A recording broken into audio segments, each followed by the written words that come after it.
What's up, this is Nak3d Eli, the mostly unclothed gamer, bringing you a legendary speedrun guide for Halo 2's Metropolis. This is the third mission in the campaign, and it is a very fun one when pulled off correctly. A lot of really cool but difficult tricks, so in this guide I hope to explain basically how to pull them off so that anyone can do it. Even though it's going to take you guys a ton of practice, I swear it's totally worth it because we can cruise through the mission as you can see in roughly 5 minutes.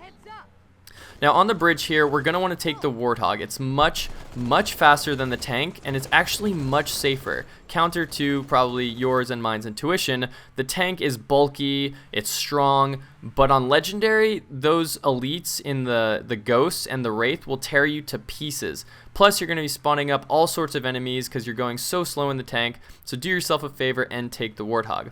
Now, the second major decision after practicing this mission a bunch is I realize not to take the rocket guy, but I should take the turret chick. The turret chick will absorb some fire, and I think by shooting enemies it sort of scares them away. That's just a theory, not really proven, but that's my guess. And second is that the rocket guy actually likes to shoot stuff that's next to you, both on the bridge and in the driving sequence coming up. So honestly, you're doing yourself a favor by leaving Rocket Bro behind. Now this driving sequence coming up is incredibly difficult. It really does base on luck and skill. You can't get sniped by the beam rifle snipers, and you have to take this exact route. Curve up on the wall, turn here, try not to get stuck on that truck. You can drive directly through there, and then a hard right turn such that your Warthog lands perfectly into that slot. If you don't do that, you're most likely dead, and then once you do make it through, you get up here, angle your body away from the gold elite, and then once you're through there, you want to sit in that tunnel until your shields come back so you can hit a checkpoint. And if you don't hit that checkpoint, that's really bad because you have to do the whole driving sequence over again. Now in this part, you sometimes hit a checkpoint here as well, as you saw right there. Try to avoid the scarab legs. Here I did a pretty poor job driving and actually got hit by it, but luckily we made it through. The Wraith didn't try to splatter me. I didn't get sniped by any beam rifle snipers, and if you die, you can just try that part again. That's actually the easiest of the 4 major segments of this mission. So moving on here, you want to pray that you don't get sniped by those snipers. Get out in the middle of the Wraith, jump on top of it, and immediately board it. Again, you can get sniped by the Jackal snipers here. It's just pure luck, but this is definitely the safest way to do it. Toss 2 grenades, punch that dude out, and then get in the Wraith.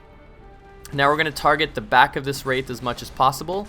Hopefully he won't shoot at you. If he does, you want to use your boost to dodge away because one blast will kill you from him. And now here we shoot down all 3 turrets on that Phantom. That makes it so that it doesn't even drop the Ghost. It flies away immediately. And then you can choose to be aggressive here and take out that Wraith, but you have to hit him with like 8 or 9 shots, and if he's a white elite, which the color of the elite inside determines the strength of this Wraith, which is random, and if it's a white elite, it takes a lot to kill him, but remember it takes only 1 blast for him to kill you, and you don't have infinite boost. So trust me when I say this is definitely the route you want to take, is play a little bit like a pansy, hide behind this bridge, and then the Pelican will come in, and the Pelican and the Warthog will help you take out the Wraith very easily, just like that. I feel like that was, yeah, a white elite, because that dude took a long time to kill. And so once he's dead, that checkpoint will go off, and then we're going to do a very cool jump sequence up here to get onto the Scarab early. Now you need 2 frags to pull this off, which is why you only want to use 2 frags taking out that first Wraith. And then if you need more frags, you can kill some of those Marines on the way up. Killing 2, you should be fine, and the other Marines shouldn't turn on you. And usually they'll drop 1 to 3 frags. If they don't drop any frags, then you can obviously just reset the checkpoint and kill them again until they drop frags. Now here you're going to position your foot in the middle of this little pillar, throw a frag grenade right under your foot as you're crouching, and now you want to again crouch to position your foot so that that little wire is directly under your foot. Turn here, look on this exact point. Notice I switched to classic so I could see it a little bit easier, and then that dude's going to say, "I don't think it's stopping." As soon as he ends the word stopping, you throw a frag and then immediately move forward to jump. I do not crouch jump there, it's just a regular jump, and then normally you'll land on the Scarab's head. You run through the middle of it to avoid the weird gravity shell that's outside of the Scarab, and that will land you inside the Scarab as such, as you see on your screen. It's a really difficult jump to pull off. I've practiced it for probably an hour straight, and that's the safest and most consistent way that I've found to pull it off. So hopefully you guys can get it to work for you too. Now here we wait for the grunts to spawn in this section so that we don't get thrown off the top of the scarab as it's dropping down.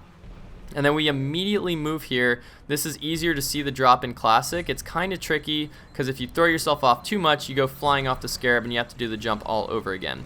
Now here we can actually peek inside. The enemies in the bridge can't shoot at us at all, and so we can just use our plasma rifle that we picked up from that dead wraith or underneath the Phantom to kill these dudes, and then we are done with the mission. Notice you can't see those elites in Anniversary. You can only see them in Classic mode.